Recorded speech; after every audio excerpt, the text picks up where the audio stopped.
In 1994, a bizarre and frightening event unfolded at a hospital in Riverside, California.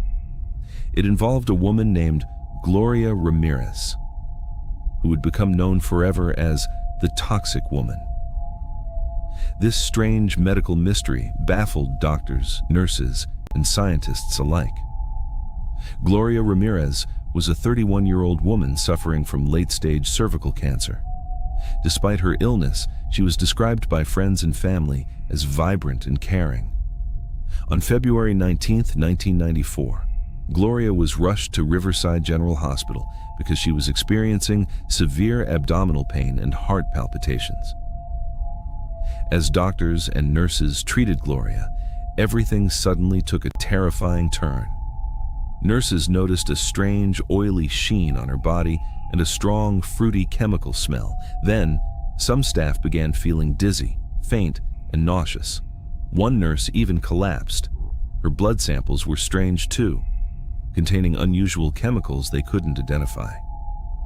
Within minutes, 5 hospital workers required emergency medical attention for unexplained symptoms, including shortness of breath, muscle spasms, and fainting. The hospital was forced to evacuate parts of the ER, and hazmat teams were called in to investigate. How could a patient cause such a toxic environment? Scientists and doctors proposed several theories. Dimethyl sulfide gas. Gloria's cancer and medications might have caused dangerous chemical reactions inside her body, releasing toxic gases. Contamination. Some speculated her blood reacted with the oxygen from the machines or medications, causing harmful compounds. Ketan gas. One leading theory is the formation of ketan, a highly toxic gas formed when chemicals in her body were exposed to oxygen. Unfortunately, Gloria Ramirez passed away that night from heart failure. Despite extensive investigations and studies, the exact cause of the toxic fumes and the illness that affected hospital staff remains uncertain, making it one of medical science's strangest unsolved mysteries. The Toxic Woman case changed how hospitals handle unknown patient chemical exposures. It raised awareness about unusual medical emergencies and the potential dangers hidden in the human body. Gloria Ramirez's story is a chilling reminder that some medical mysteries defy explanation, and that even in science, there are events that remain frighteningly unknown.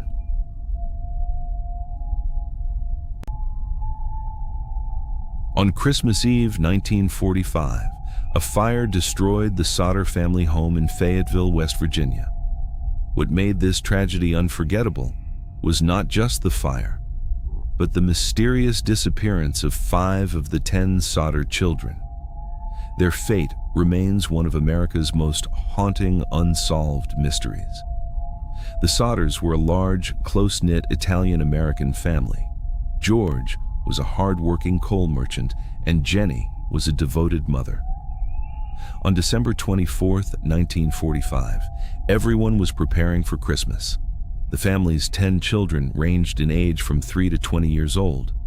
That night, something started a fire in their home. Early reports said it began when an electrical problem caused Christmas lights to spark.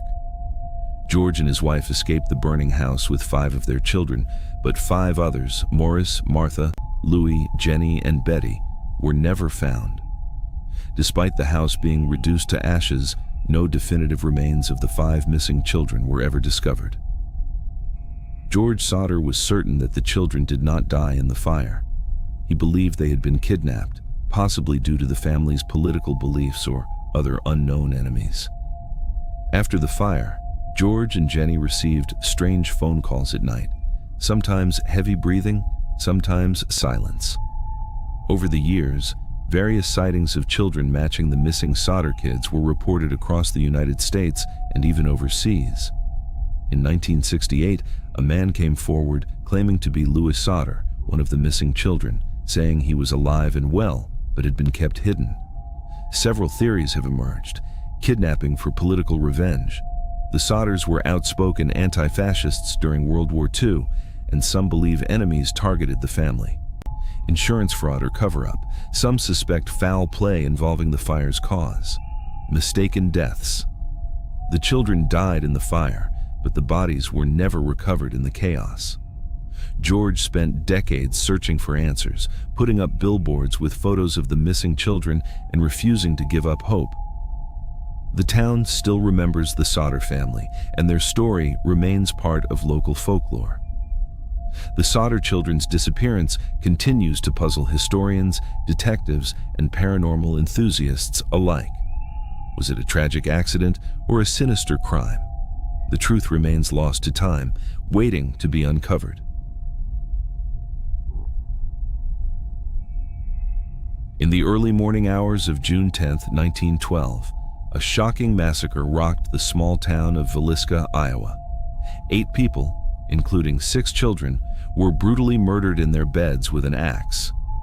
To this day, the Villisca axe murders remain one of the most haunting and unsolved crimes in American history.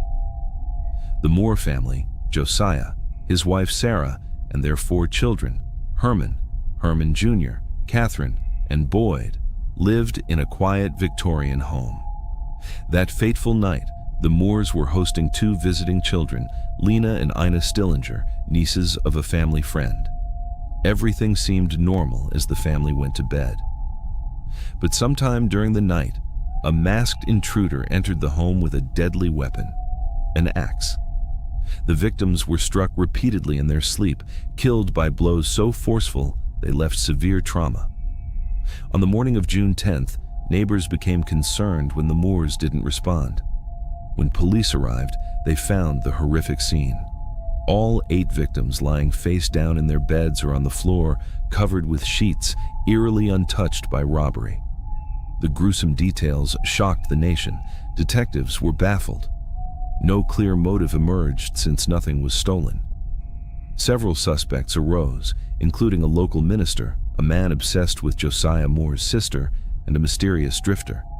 Hundreds of people were questioned, but no one was ever charged conclusively. Several theories have persisted. Personal vendetta. Some believe the murderer targeted Josiah Moore or his family specifically. Satanic rituals. Strange reports about occult symbols sparked rumors about cult involvement. Random act of violence. Some think it was a deranged stranger passing through. The Moore house still stands in Villisca and has become a site of paranormal investigations. Visitors report strange voices, shadow figures, and unexplained phenomena, adding a ghostly chapter to the tragedy. Over a century later, the Villisca axe murders continue to capture imaginations. A brutal crime, no definitive answers, and restless spirits. The story remains a chilling glimpse into a dark corner of American history. Thank you for exploring these true stories with us.